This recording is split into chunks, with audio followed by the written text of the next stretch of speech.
Good evening, everyone. How are you all doing? Thank you so much for your time this evening. Just going to check in chat that you can hear me okay. And then we're going to dive straight in. Hope everybody's doing good. Who's in chat? Hey, Tia Maria, Camilla T. Hey, thank you so much. Guitar Sarah, audio is fine. That's really great to know. We can get started. I'm just going to send out a couple of links. Hey, Tessa. Oh, wow, community. We are Chamomile Tea, beg your pardon. We hear you in Canada. Yes, fantastic. Domingos, thank you. Yes, you can hear me okay. Okay, so we will start out. I'm just sending a couple of links to get a few more people in. And this evening, we are focusing on Shanann. Let's take a closer look. Shanann was brutally murdered by her husband. She was the victim of a most horrendous crime, and yet every day she is vilified and bashed. Let's look behind the social media posts. Who was the real Shanann? So, guys, that's the kind of deal tonight that we're going to be talking about Shanann, focusing on her. And as always, it's going to be based on opinion. And when I'm talking about discovery, I will mention that. When it's just my views, I will try to mention that. As you know, in my lives, I always try to give an opinion, and if I can, back it up with some statement or a post or some reference in the discovery. So, I'll try to do the same tonight. I'd really love to get you guys involved. It's really important to me that it's not just me talking. I'd really love to look at chat and get your opinions as we're going through. If you agree, if you have any differing thoughts, I want to hear, everything. It is just based on my opinion. So obviously I'm very interested in other people's views as well. And as the channel is growing, the next step is I'm hopefully going to be able to invite guests. Some of the subjects we've covered have hit sort of 6,000 or 7,000 views, which is, great for a brand new channel. So I really appreciate each and every one of you. Okay, let's just make sure everything's working before I start here. Yeah, Guitar Sarah. The amount of vitriol towards her, to be honest, absolutely. Hi, Cats. Stasia Hearts. Hello, welcome. Okay, guys. So this has been really distressing to research this episode, just to kind of crawl through the gutter and see some of the things that have been said about this victim. I mean, I've covered it in other episodes about the hate and everything, so I'm not going to go over it all again. I'll just try to stick to some sort of new topics, but everything I've discussed can be found in the playlist for All Our Lives. But tonight I really want to focus on Shanann and try to see the real person and just dive a bit deeper. So yeah, let's get started. And as I said, please give me your thoughts. Hey, BS Detector, so great you've joined us. So this is where I'm at when I'm thinking about this case. In trying to make sense of this case, it seems a green light was switched on, opening the floodgates of nasty, despicable, vicious, sneering, and also victim bashing. That's the crux of it, isn't it, really? Basically judging a pregnant mother who was cruelly murdered by her own husband, and they seemingly overlook the fact he killed his beautiful children too. The narrative seems to be, but what did she do to make him kill them all? What does she do?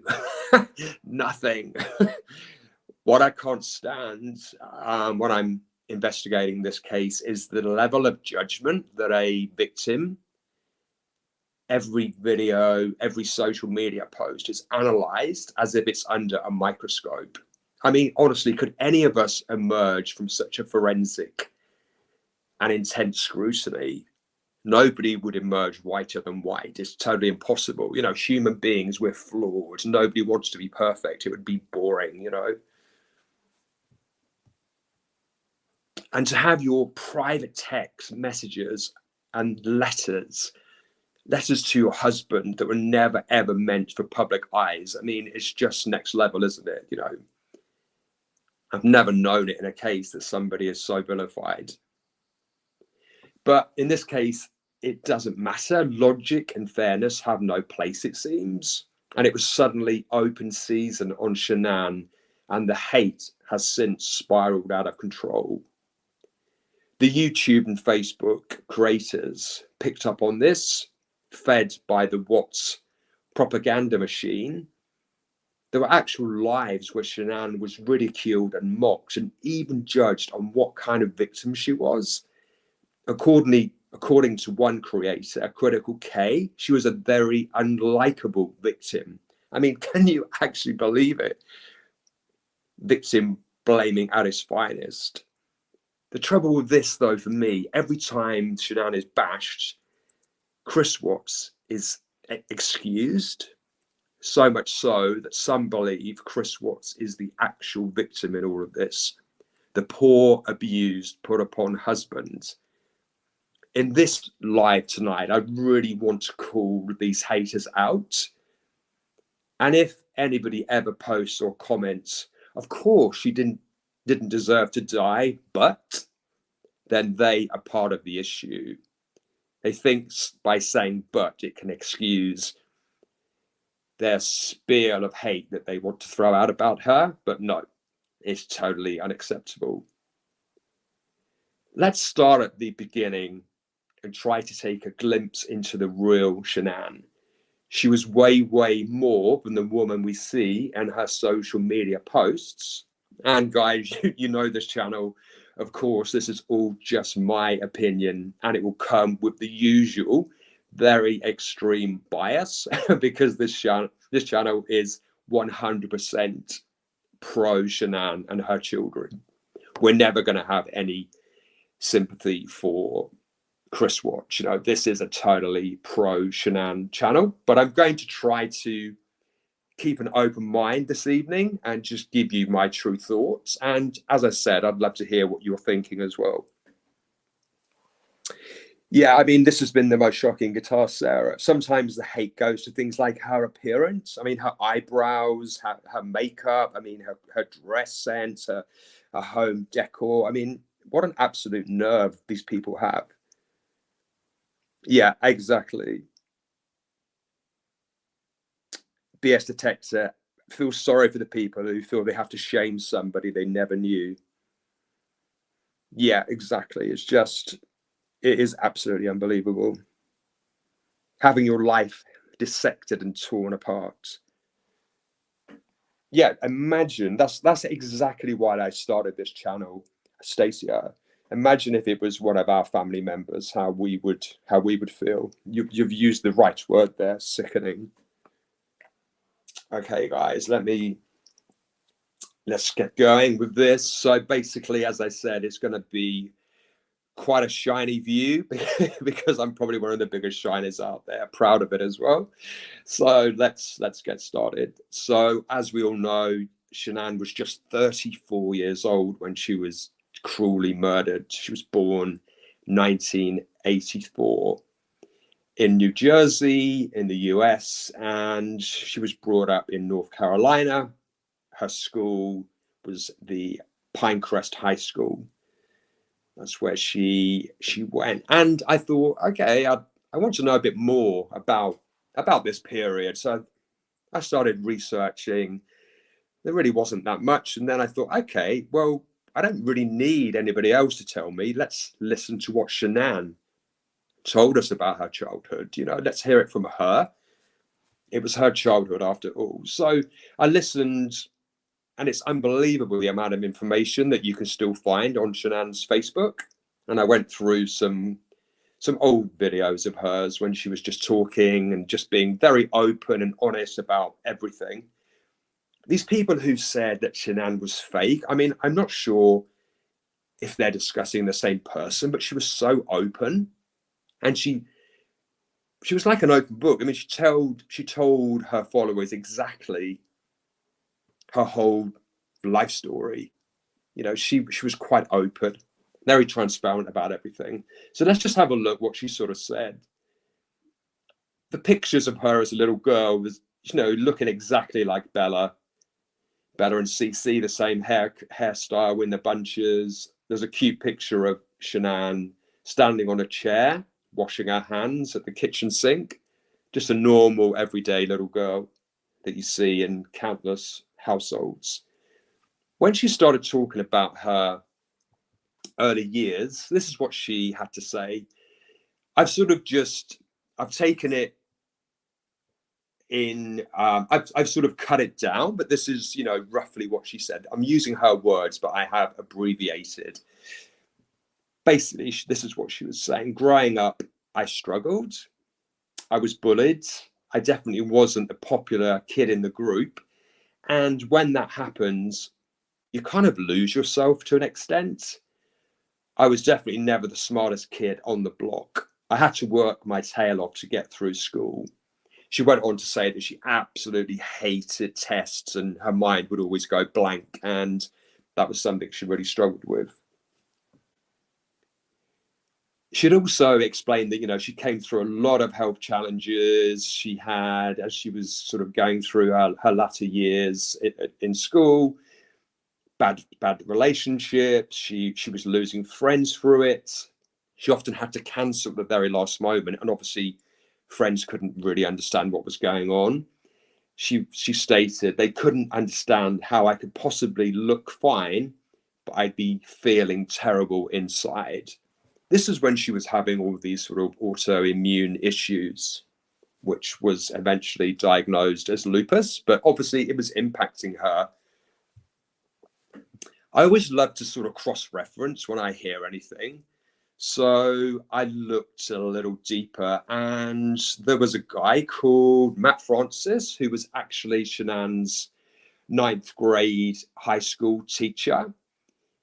And he kind of was interviewed, and he said that at 14 years old, when he first met Shanann, she was a very insecure young lady. She didn't have a lot of friends. She sort of kept herself to herself. And she signed up for his beginning acting classes. And, very early on, she was surrounded by these super uber confident performers, and she struggled to begin with, but she was accepted and she did make some really good friends. And he said his overriding message to everybody is it's all about being part of a team. Production is all about teamwork, and that's what he feels that Shanann really took on board. I mean, in the interview, he referenced a letter that Shanann had written to him, sort of thanking him for his support. I mean, I'm not actually going to mention the letter in great detail because I believe that Shanann's family are not too crazy about this guy. He sort of emerged from the woodwork after all these years and, was giving interviews. So I'm not going to go too much into it, but it does kind of reinforce exactly how Shanann described herself. Basically, as we know, Shanann was married for a short period of time to a guy called Leonard King, and this sadly broke down. They seemed to sort of just part without any huge animosity, and Shanann said it wasn't a very happy time in her life, but they were divorced. And Shanann spoke of that period. She stated feeling the weakest I've ever felt in my life. I felt I was no good. I just wasn't good enough. My insecurities were getting worse, deeper, feeling not worthy of anything.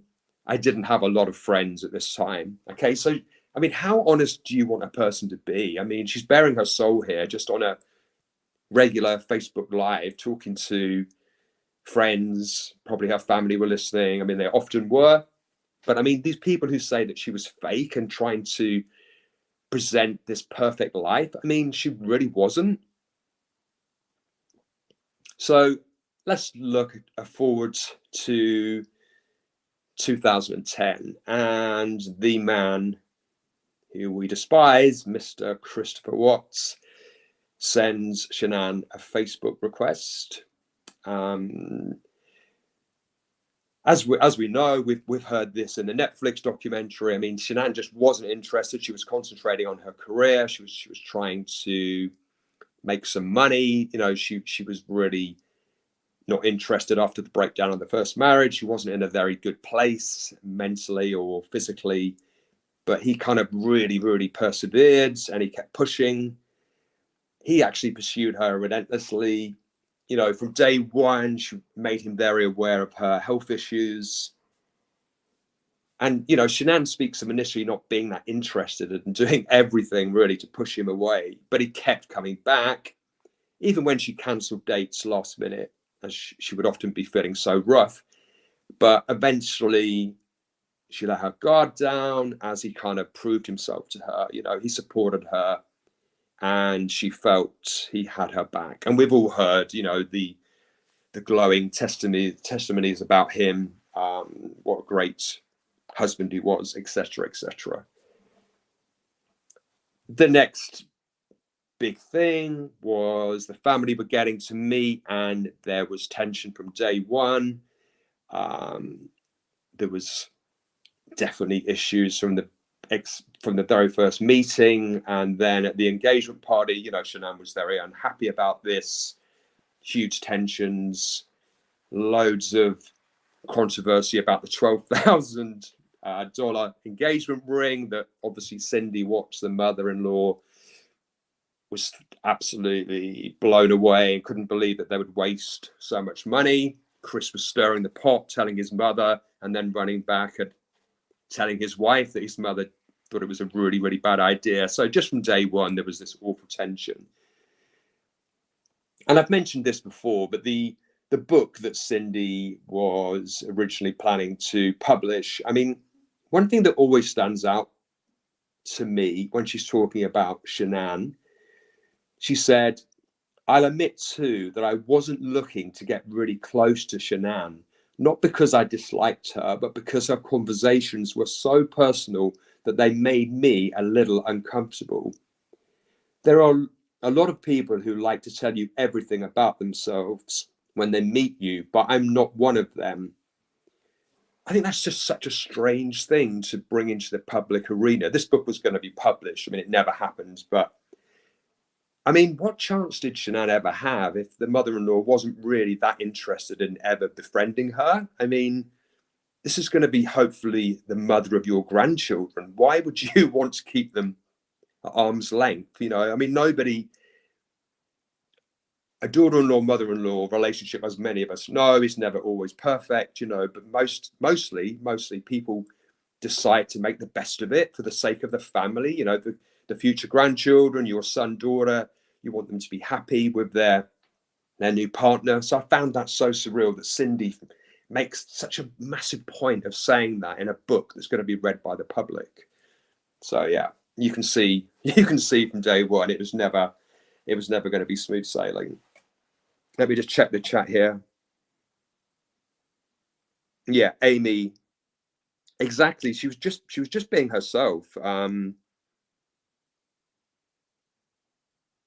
Yeah, absolutely. I mean, I've never heard of discussing exact. You just say you bought a beautiful ring. You know, why would you tell your mother when you know what she's like? That it's gonna cause tension, isn't it, from day one?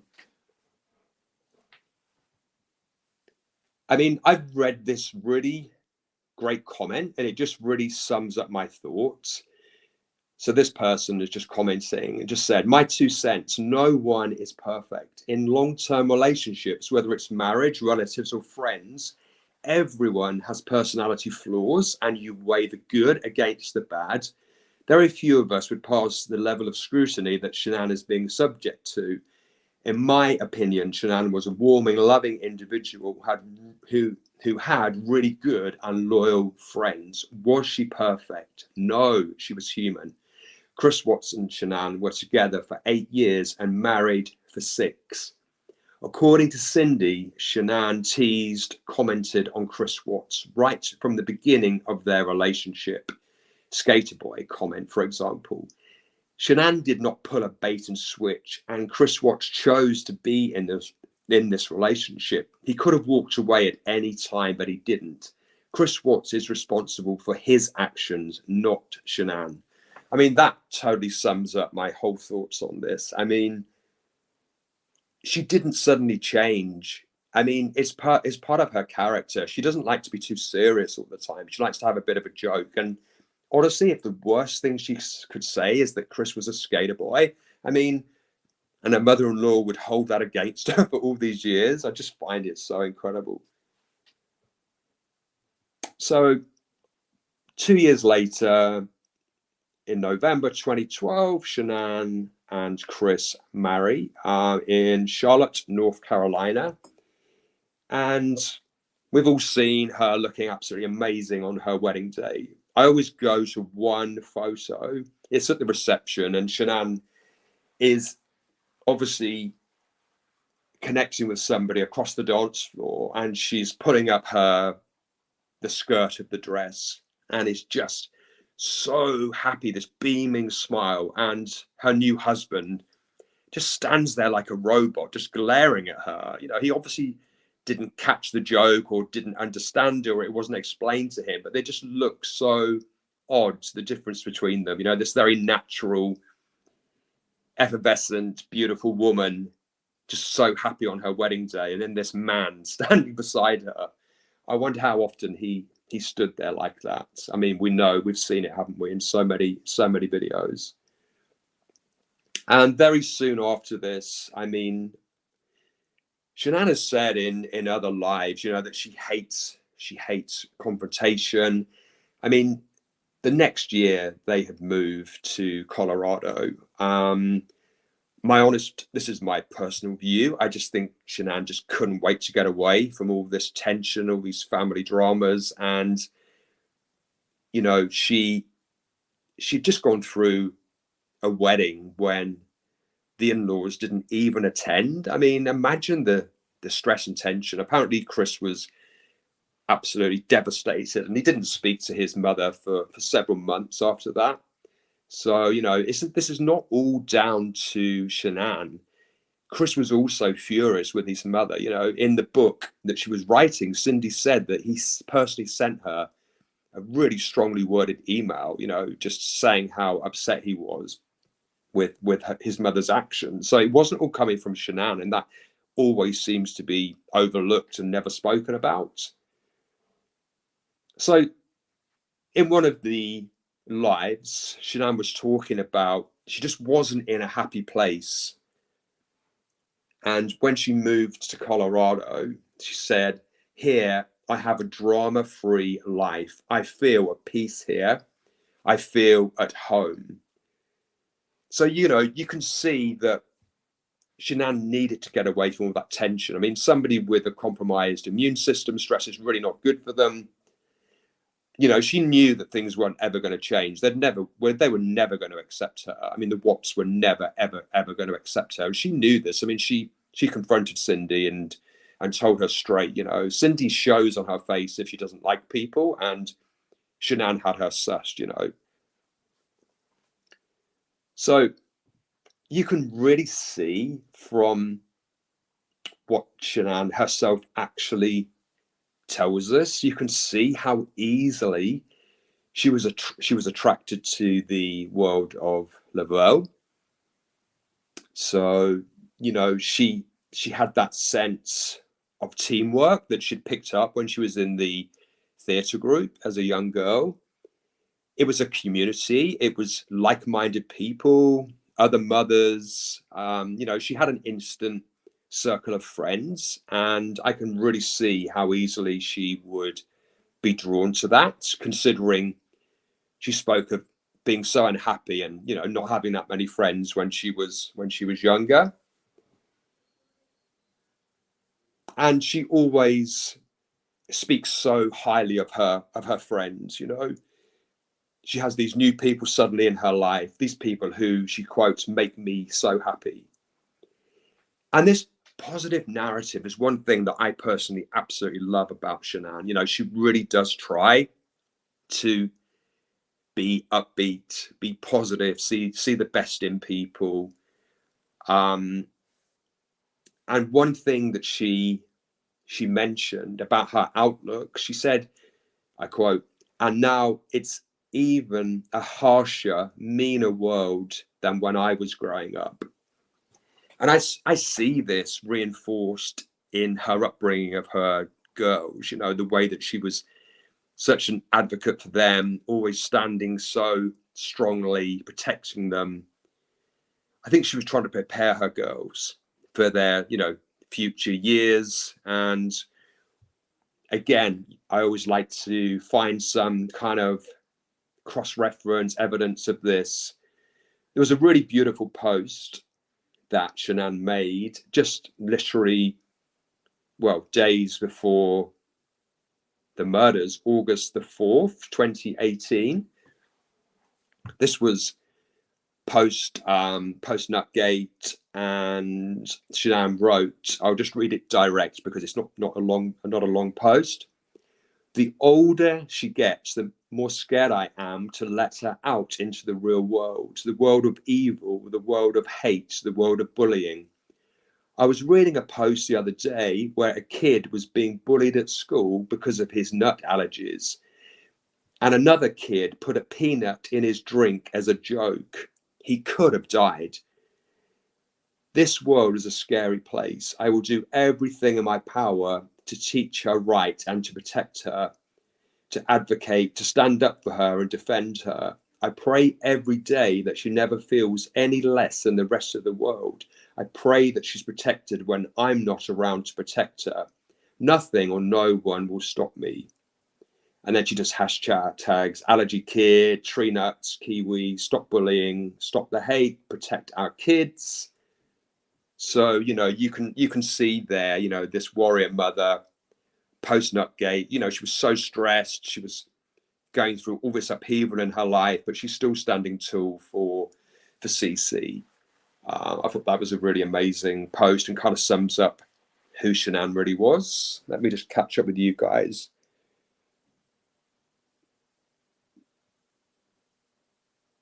Yeah, there's nothing wrong with shining a light on the victim and making sure they're not forgotten. Absolutely.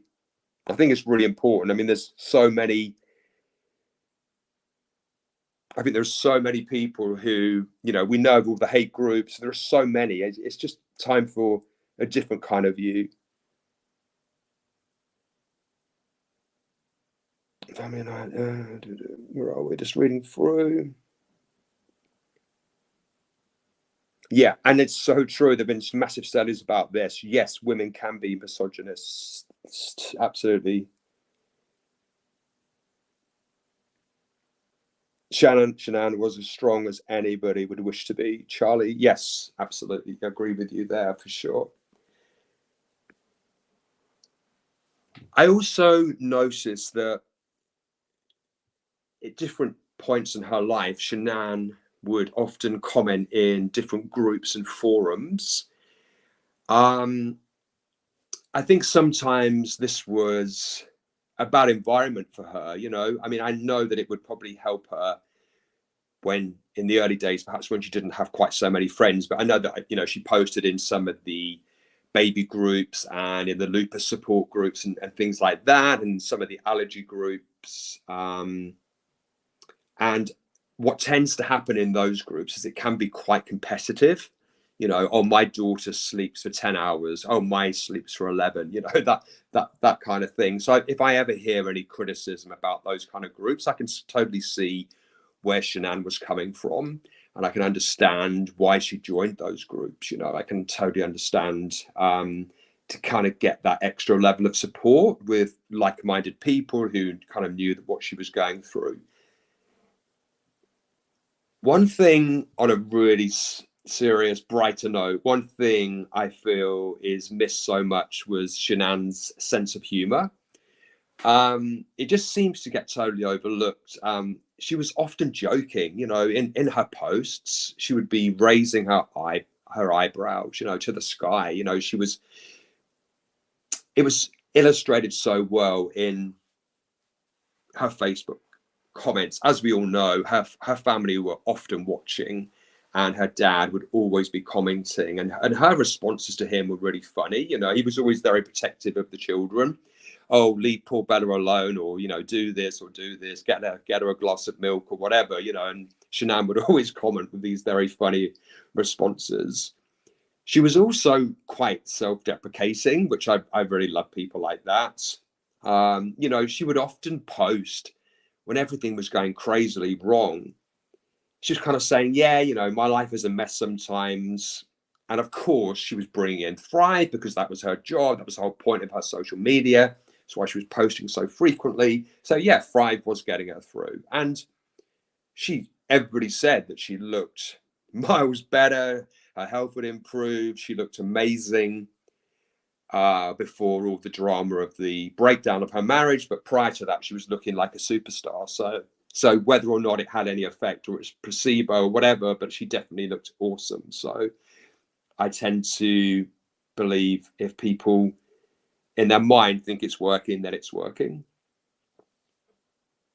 What I really loved about her is how supportive she was. And again, this is just one post, just made me laugh. You know, typical Shanann. Would like to wish my favorite brother, Frankie, a happy birthday. We love and miss you so much. Hope you have an amazing birthday. Hashtag, he is my only brother. He's my favorite best uncle. So, you know, here's her humor again. I mean, she's only got one brother, but she's just calling him favorite brother. You know, it's just like a little family in joke. But she wasn't taking herself seriously. These people who say that she was so pretentious and loved herself was just so far from the truth. You know, she was just real. You know, she was just a young 34-year-old woman trying her very best. All she was doing. She posted a really funny a little image. It's just a little jokey. It's a lady of a granny age standing in like a prison, like a dog cage style prison for an adult. And it just said, it's like a meme, when grandma starts acting up. And Shanann put Nonna for her mum, you know, what the children called her, with loads of laughing emojis and everything. So yeah, I mean, she was often wanting to have a laugh and have fun. As I said, she never took herself anywhere near as seriously as many of the haters take her. And she was also incredibly proud of her family. I mean, she posted, you know, sweet messages, happy Mother's Day to the best mum ever. You have taught me so much. You taught me to be strong, independent, and a go-getter. You taught me how to be an amazing mom and wife. I love you and hope you have an amazing day. And she posted a really sweet photo of, you know, her mother and herself. And we've got to remember, you know, this family were supportive. Her mother and father lived with Shanann for 15 months. They put their own life on hold. They came to Colorado and, you know, they helped out because Shanann was struggling financially, and also, you know, she had two very young children and her health issues and everything. I mean, her mum and dad came for 15 months, not 15 days like my family or my friend's family. 15 months. I mean, that is amazing when you think about it.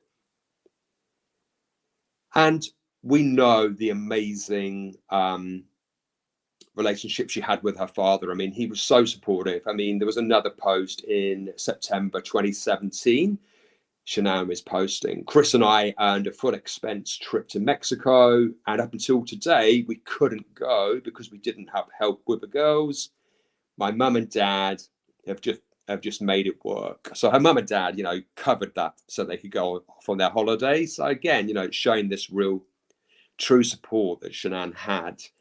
So, these people who think that Shanann would have ended up on the street, I mean, A, the bank would never do that to a pregnant mother. And B, she had loads of friends and family who would have supported her. I never understand this narrative that she was on the scrap heap and was heading for disaster. So Shanann's mum, when she wrote her letter to law enforcement, when they were investigating everything, she said, after 15 months, so we have it confirmed here as well from Sandy that she supported her daughter for that amount of time, and I bet she looks back and was so pleased she had those months with her grandchildren and her family and daughter. I bet she really looks back. I hope she's so pleased that she did that. And as we all know, she adored her father. Shanann sent a really sweet happy birthday to the best dad and pop us girls could ever ask for. We'll miss you a lot, and I hope you're having an amazing day. So she was always there for her family, and they were there for her. She would often post really supportive, empowering messages. So, again, this is just one example. When women support each other, incredible things happen. So I really feel that she was getting this support from working with Lavelle, the whole community idea. She had a lot of really, really good friends who really had her back. And I've also read these hateful posts. Oh, well, they weren't real friends. I mean, hello, they were amazing friends. They knew everything about her life. They totally supported her. She could confide in them. I mean, what is a true friend? I mean, but I'm going to counter that with, actually, you haters, you're talking rubbish, because there were a couple, but there was one childhood friend by the name of Kelly Burke, who was interviewed by law enforcement about her friendship. And they'd actually just taken a trip back in April 2018, 5 days together in New Orleans. They shared a room. It was obviously a Lavelle trip.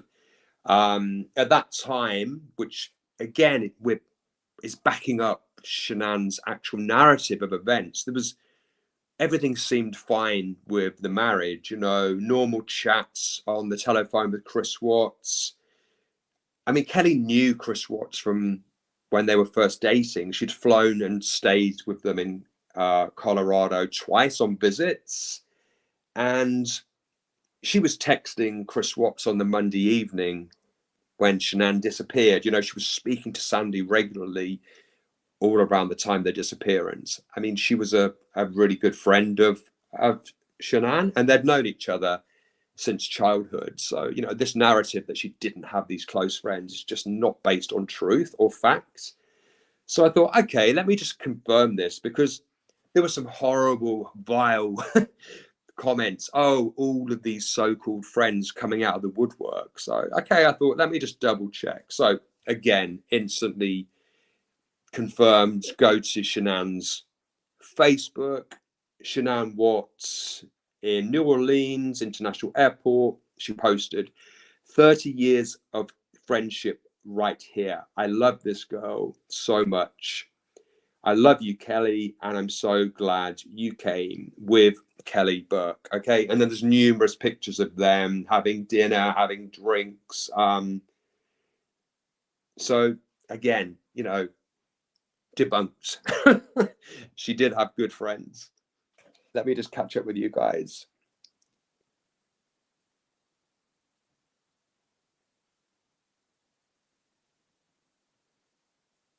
Oh yeah, that's so good. Okay, so they will say you're making her like a saint. I mean, I don't believe anybody in this whole world is a saint. I mean, I'm certainly not. Nobody I know who I ever speak to about this case ever thinks that. We know that Shanann acknowledged all of her flaws. I mean, she was exceptionally vulnerable. I mean, sometimes she probably made rash decisions because she was trying to hide her vulnerability. I mean, in some of her lives, you could absolutely tell she did not want to be doing it. She absolutely was not interested in promoting Thrive on that day. I mean, if you study her, I mean, I've watched so many of her videos, I can literally tell when she was on and when she was off. I mean, she just wasn't interested. So, this idea that she was this sort of fake persona is not true. I mean, she would never have posted some of the photos if she wanted to present perfection.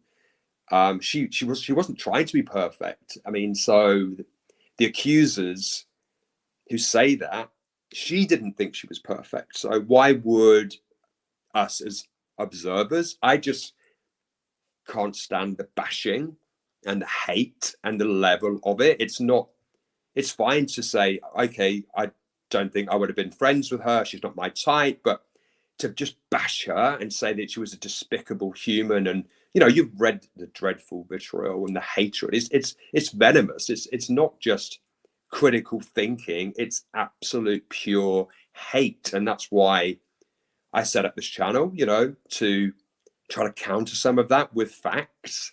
So yeah, that's the only reason. I mean, as we all may remember, Shanann had neck surgery in 2017. Another one of her really, really close friends, Christina, they've been friends for 12, 13 years. She came and lived with Shanann for just over 2 months, to help her. I mean, she had great friends. I mean, here's another example, all backed up with pictures and posts, and Christina in her law enforcement interview confirmed it. I mean, she said, I wouldn't just drop my life for any old body, it was one of my best friends.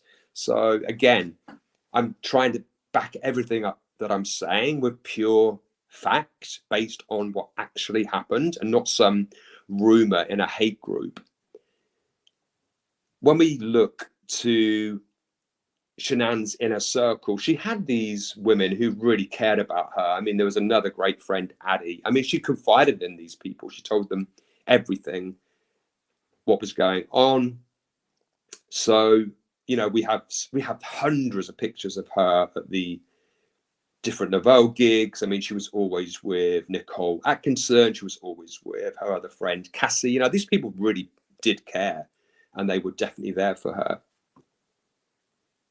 So basically, we know that Shanann was under the impression everything was fine in the marriage when she left on the 6-week holiday. Obviously, Chris couldn't get that amount of time off work, and the plan was that he would join them for the final week. And as we know, around this time, he met the mistress. So, everything had been fine. Shanann told friends she was under the impression. And later, I kind of try to be able to show you how I'm believing that narrative. But the whole time that Shanann was away, Chris was starting his mind games, and he had literally 5 weeks of bachelor life. And when he was actually interviewed, I'm just going to read it. This is directly from Discoveries. Let me just get the exact page. So he stayed at Kessinger's house almost every night his wife and daughter were in North Carolina. He felt like he didn't have time at home to think about his marriage when Shanann and the girls were out of state. He went home after work, he worked out, he would eat dinner, and then he would go over to Kessinger's house. He slept over at Kessinger's house almost the entire month of July. Being away from home allowed him to not think about being a father and husband because he wasn't surrounded by reminders of his family.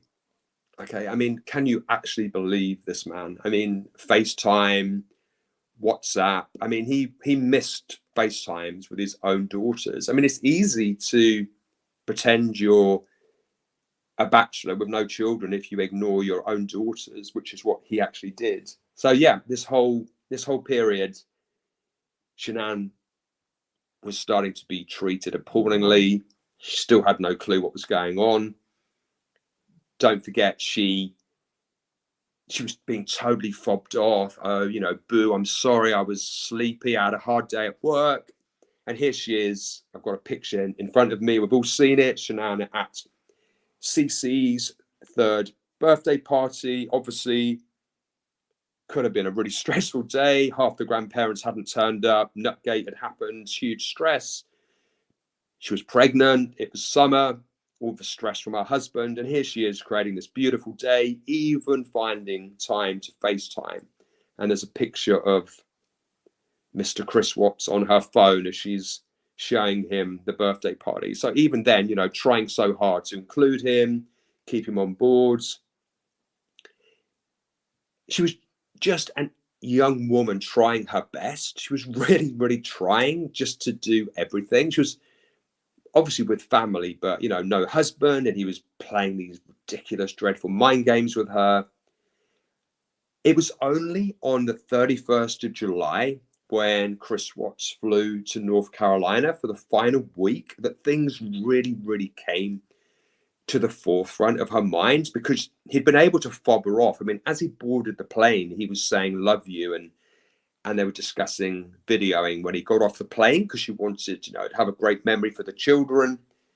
And it was only when she actually met him at the airport and his coldness became apparent. I mean, he bends down to hug the children, and Shanann walks closer with the camera.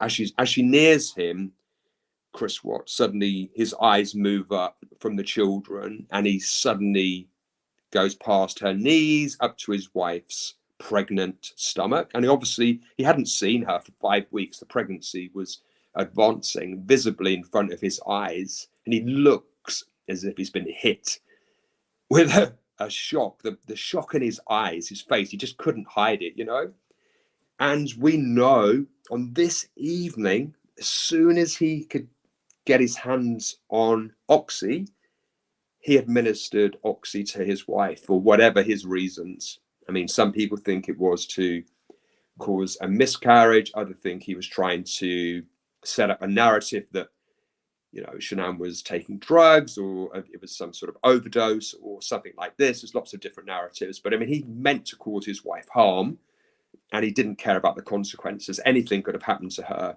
Being pregnant, with all her health issues, anything could have happened. Basically, we know, obviously, the Rusaks and Shanann had no clue that Chris had given her this drug.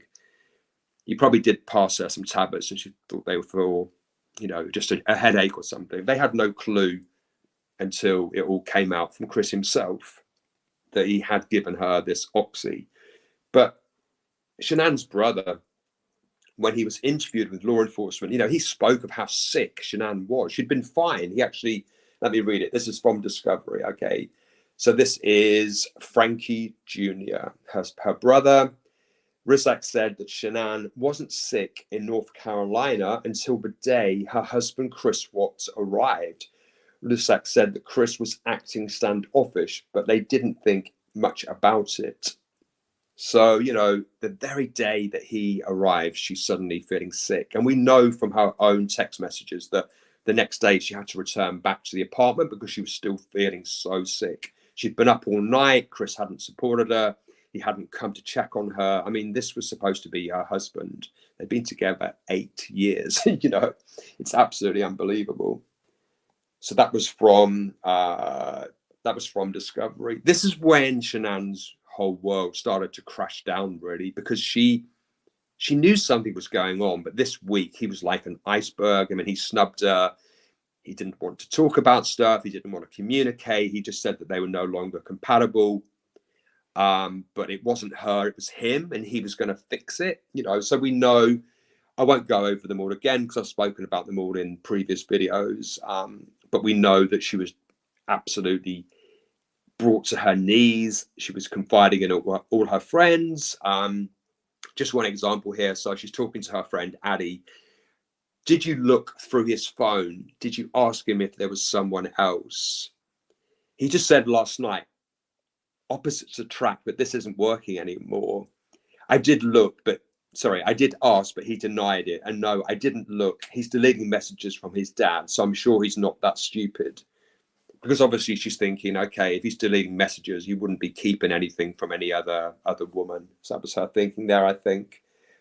Chris told me last night that he's scared to death about this third baby, and he's happy with just Bella and Celeste and doesn't want another baby.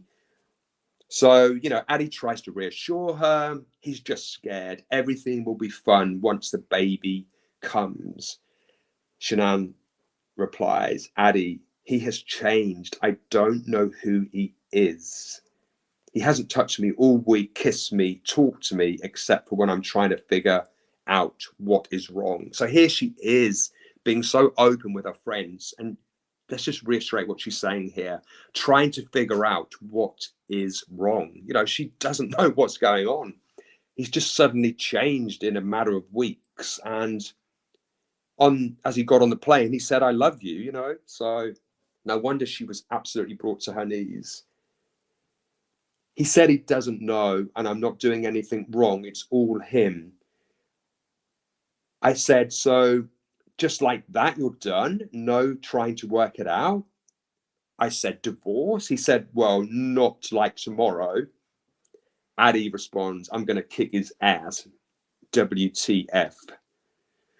This shows you that Shanann was really serious about her marriage. I don't know if I should just suck it up again and call his mum today, tape a call so she can't lie and twist my words. And I could talk to her and tell her, I want to have a relationship, but I need her to love and respect my kids. So, she was even prepared after all she'd gone through with the Watts family. She was still prepared to put out the olive branch. We know that she sent the scan of Nico to Ronnie Watts, and he never responded. She was definitely trying. She was definitely trying to think of, what can I do here? How can I fix whatever it is that's going on in my marriage? So, in this very short time frame, if you think about it, Shanann and Chris weren't really together that much in those final 7 weeks, because obviously they were apart for 5 weeks. They had a week together with all this dreadful tension. Everything came to a head, the oxy, all in a short space of a few days. And he was able to fob her off until he actually flew to North Carolina. And then obviously he wasn't able to fake it. He just wasn't bothered about her. He wasn't bothered about the children. It all happened in a really short space of time. And then they flew back home to Colorado. And then Shanann was off just a couple of days later to, the final ever work trip. So they weren't really together at all in that last couple of months. What I really loved was how Shanann was talking to her friends and how they really rallied behind her. She was no way going to put up with this BS. I mean, there was absolutely no way. She suspected the affair, but even just his appalling treatment was enough that she said that she was just going to, get out of the marriage. I mean, she was done with his treatment of her.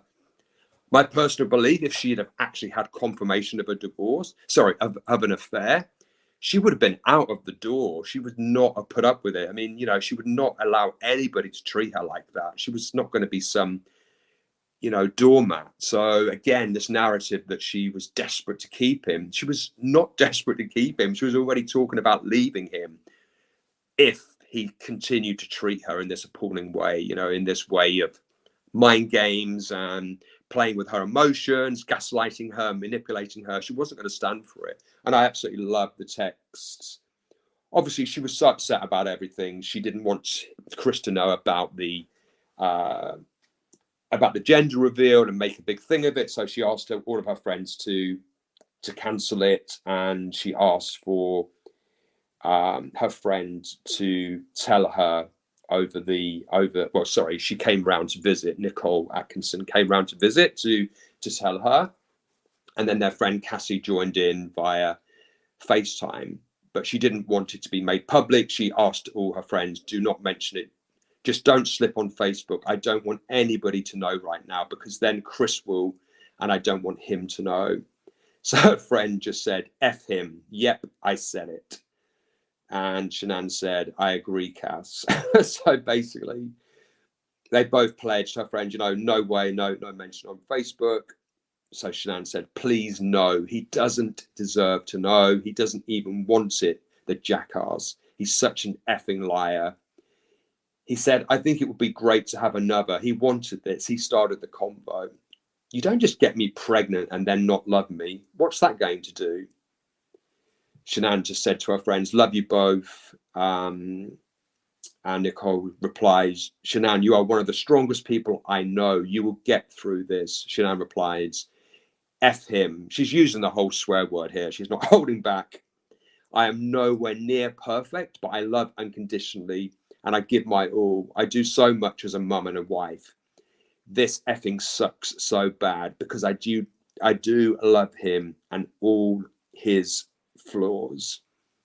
And then Cass said, I agree with Nicole, his effing loss, and you got this, girl. Her friends were there for you, were there for her. Shanann said, I don't know, Nikki, this was a total slap in the face.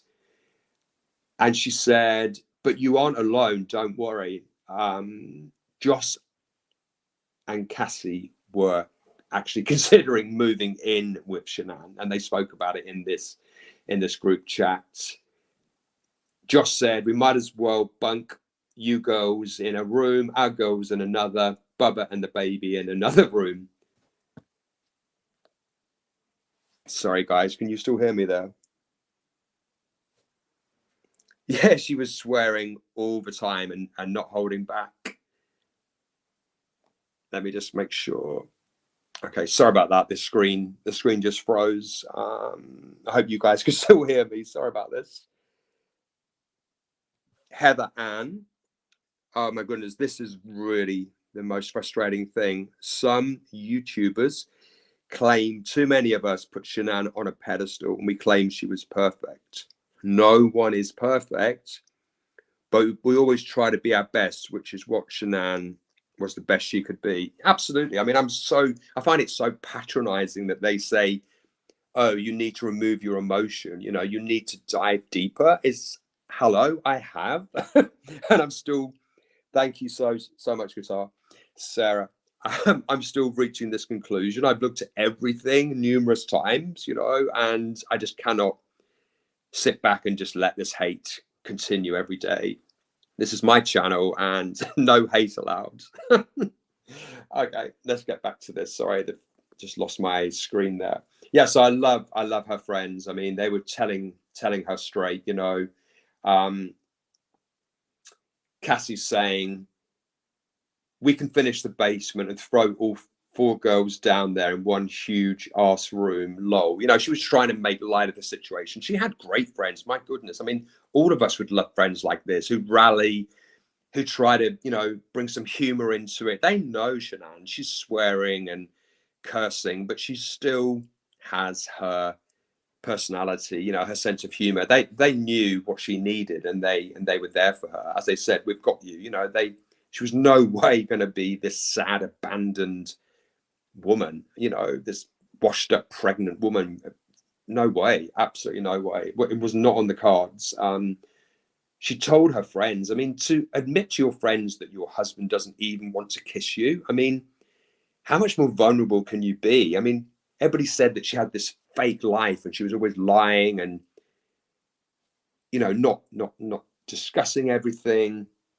Her friend Kelly knew about the bankruptcy. She knew that they were having financial problems. Other friends have said that Shanann would, casually drop it in conversation sometimes. If they were having a problem, she'd say, oh, yeah, that's happened to us. I mean, a lot of people really did know what was going on. So this idea that just because you didn't put it on social media, I mean, who does? I mean, you're not going to tell your clients that you're facing financial problems. I mean, why would anybody post that kind of thing on social media? She did post warts and all, but of course, her very innermost private thought. She's not going to tell people that her husband's treating her like, crap. But she would have gone to town on him if they had had a divorce. And, you know, imagine her Thrive sales, they would have gone through the roof, you know, all the sympathy. I mean, she would have cleaned up. So yeah, so there's no way that she was going to be having any issues if they had have got a divorce. If only. We wish. So, you know, I've mentioned this so many times. It's my horror photo of this whole case. Shanann, broken, sitting in her car. She didn't post it to social media. She wasn't always looking for attention. The picture of her with no makeup that she sent to one of her girlfriends. I mean, it's heartbreaking what he did to her. You know, he brought her to her knees. She was sick. She was struggling with a pregnancy. She was emotionally distraught. She was crying for, you know, day after day after day, not sure what was going on.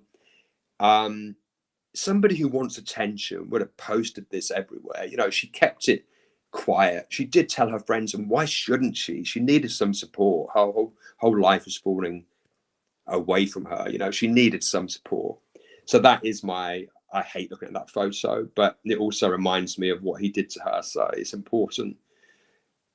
Okay, so what really gets me is after everything, okay, several weeks of being treated like absolute trash, she was unwell, she was pregnant, he'd been gaslighting her, manipulating her.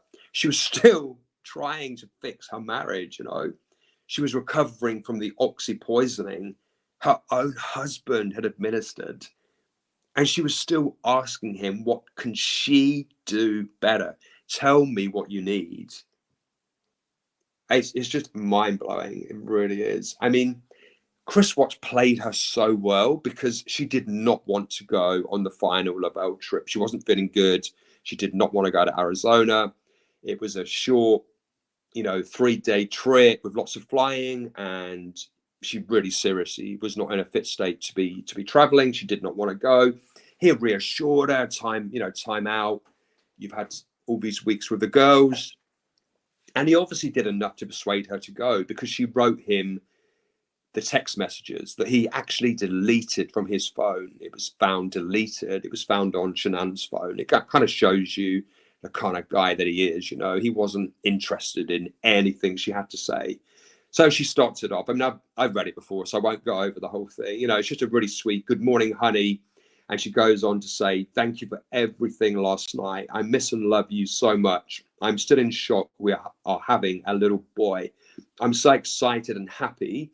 I really thought it was going to be another girl. Thank you for letting me hold you last night. Sorry. Thank you for letting me hold you this morning. It felt good. Heart emoji. Your letter is on the counter. Have a great time with the kiddos. They truly missed you. Love you, baby. Send me pics.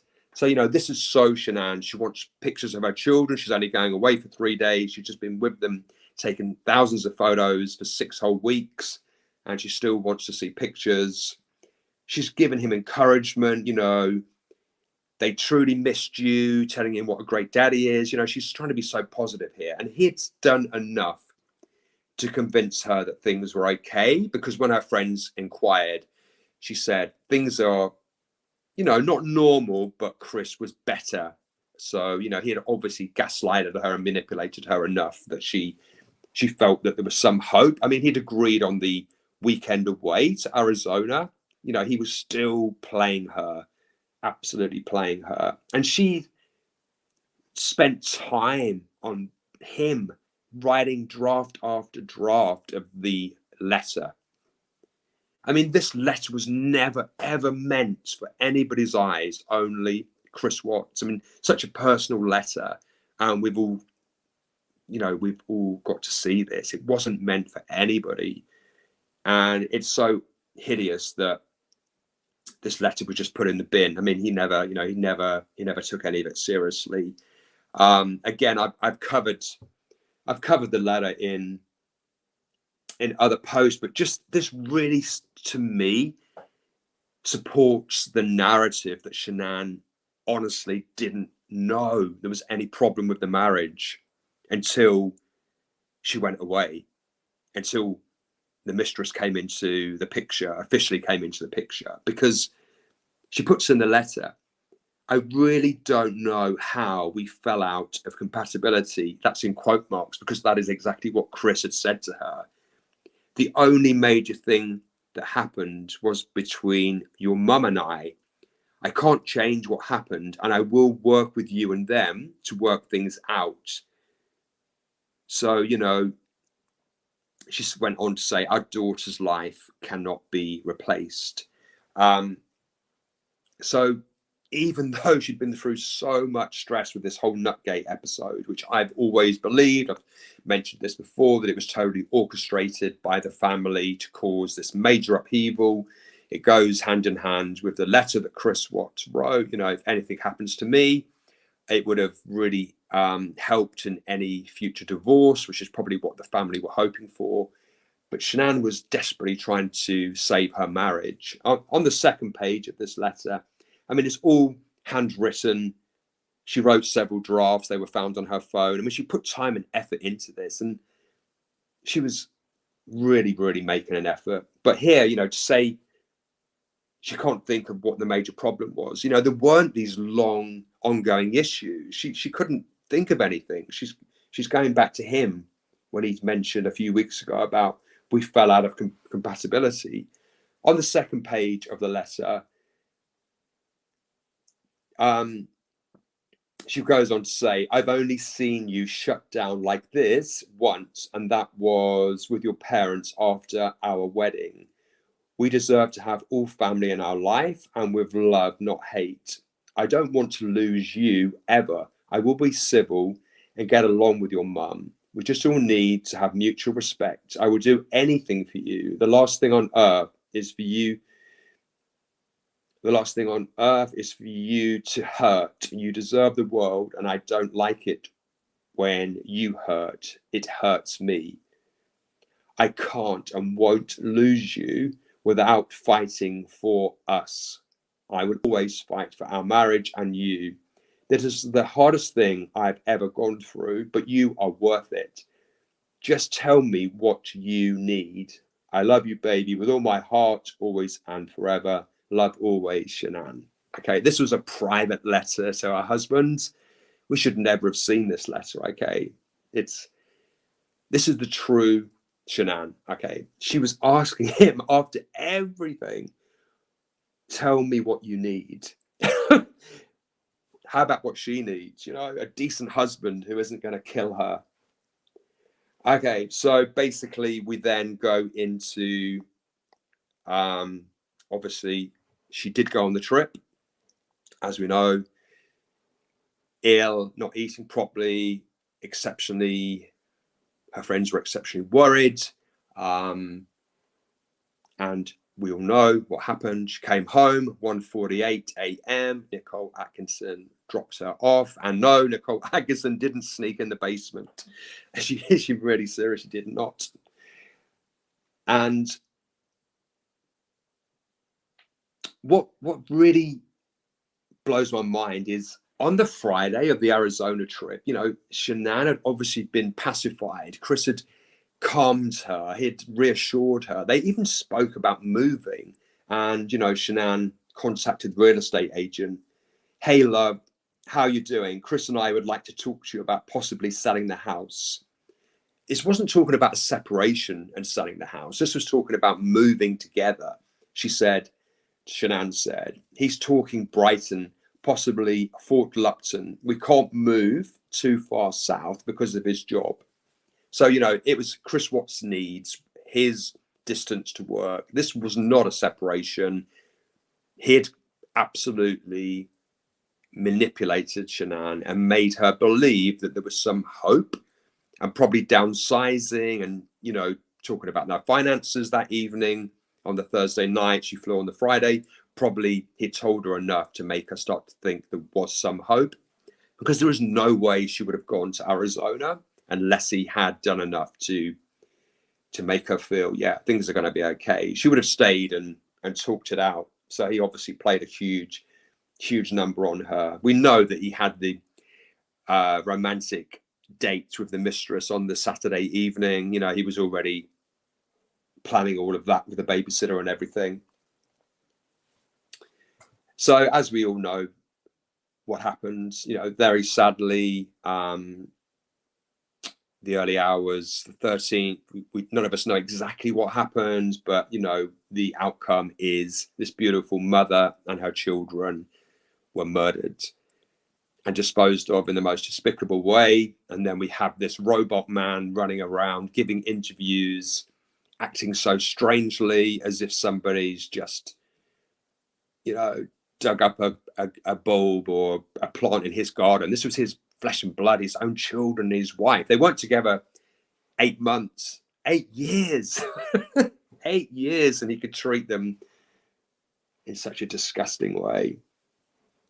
So again, we see the forceful friends coming through. I mean, I've read this before, but her friend Cassie really stepped up that day when Shanann was missing on the 13th. The friends were frantic because they knew her state of mind, that she'd been so down. They were so worried about her. She hadn't been eating, not even drinking water properly. They thought she'd probably passed out upstairs. I mean, Cassie really told him, this is Cassie.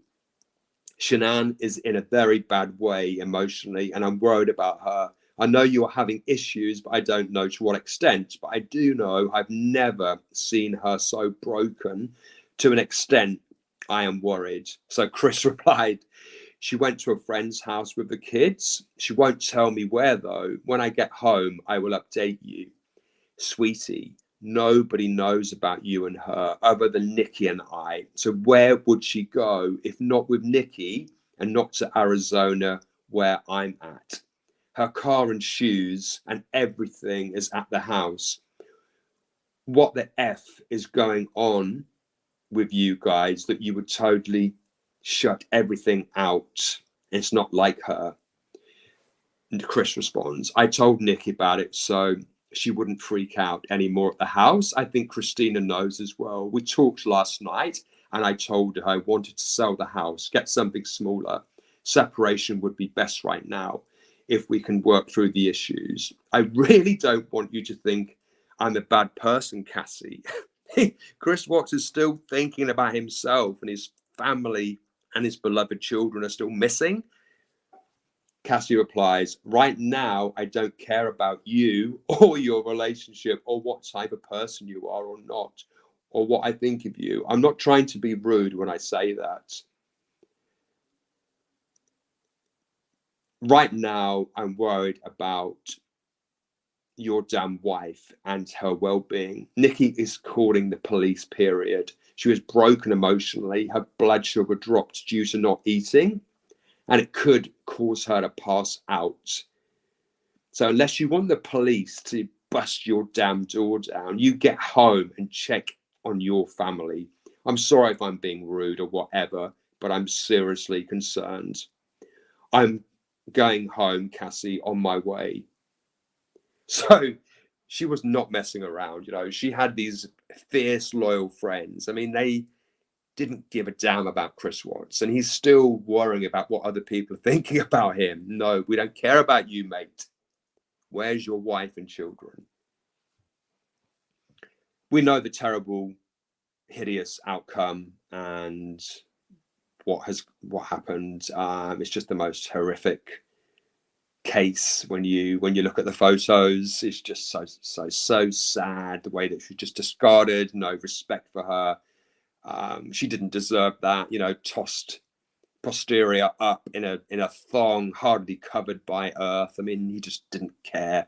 And the way that he disposed of his children, I just can never ever make sense of it. There's never ever going to be a reasonable explanation in my mind. And people were totally shocked because even Shanann's parents said, they had no idea her marriage was in trouble. I mean, in North Carolina, they'd noticed that he was a bit standoffish. He was acting a bit strangely. And Shanann just said, oh, it's Chris being Chris. Everybody was totally blindsided. It's just one of the absolute saddest cases. And even on this channel, I've had some surreal hate comments about one person. I mean, I shouldn't just block it, but I just deleted it instantly, saying that, judging Shanann's way of being a mother, and that she'd never never seen the children eat fruit. Okay, so 2 seconds, do a little Facebook search. Oh, here we have Bella eating watermelon. And look at this video. Oh yes, Cece eating corn on the cob, I think you call it. So, I mean, where do these people come from, these haters? I mean, they say that we're emotional and don't know anything about the case, and we just look at the surface, but it's just so outrageous to make that claim, because they know nothing. All they do is they read a couple of hate blogs and they think they know the case and can judge this really amazing mother. So yeah, I mean, what I'd love to end with, I always think, okay, we know Chris Watts lies, okay, but what I want to end with is all these accusations about Shanann. Let's hear it from the man himself, okay? We know that he lies, we know that he twists things, but this that I'm now going to go over with you, this to me, I always kind of believe there's some truth in what Chris Watts says. So we recall that there was a second, or was it the third, the Dodge confession, when he admitted that he had actually finally admitted to killing the girls instead of trying to blame his wife. And Tammy Lee and the other agents, Graham and Dave, went to Dodge to interview Chris. And I'm just going to go through, this is the transcript from the actual interview with Chris, which was several hours long. I mean, he spoke at length about many things. So this really so confuses me, because I'll ask you the question at the end, but let me just go through it with you. Okay, so Tammy Lee asks Chris, did you guys ever fight? Was there any domestic violence in your house? Chris responds, no, we never. Tammy said, because this is strange to us. So then Graham, because they're always doing this, playing good cop, bad cop, trying to sort of suggest something and hope that Chris would take the bait and agree and elaborate. And so then Graham said, even from her to you, she gets mad when she's pregnant and grabs a knife or scratches you or smacks you around? Nothing? Question mark. Chris, no, she never, nothing. Okay, Graham replies. Chris responds, and that's what makes this even more hard to understand from my standpoint, and I know from yours too. So then Dave said, okay, but did she ever belittle you? Did you ever feel that way? Chris replies, I mean, there was always points, there was always points in a marriage where the dominant person takes control of everything, but my whole life, I just went with the flow.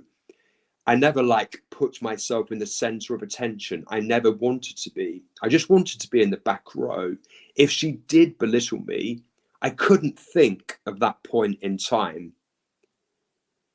So, Dave continues. So you never really felt that way? Chris replies, no. I mean, I always knew I was the introvert and she was she took control of most situations.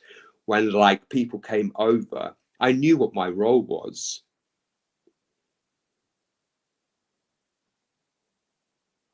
So then Tammy goes on, I watch videos of cooking, or she's making Powerball protein balls or whatever. You seem like you don't want to be in those videos. Chris replies, no. Tammy said, I feel like you're being forced to be in those videos. Correct me if I'm wrong, but that's what it seemed. Chris replied, yes, I hated being in those videos, hated it. I mean, I did it for her because it was for her business, but it was, I just hated being out there for everyone to see. That's why, like, the whole gender reveal thing, I was like, I don't want to be some live Facebook video. I'm just like, no, I never wanted it to be out there. Okay, this here to me really sums up, because Chris was happily agreeing that he hated being in the lives. He went into great detail about how much he hated it and how he didn't want to do it. But he didn't ever state that Shanann had been abusive to him. And he also said that he'd never felt at any point in the marriage that she was belittling him. Probably he didn't really mind because she'd been like it from day one. Probably he's the kind of person who needs that push, somebody to motivate him. He admits himself that he knows his place. He wants to be in the back row. That's really hard work, being with somebody who wants to continually being in the back row, especially when you've got children.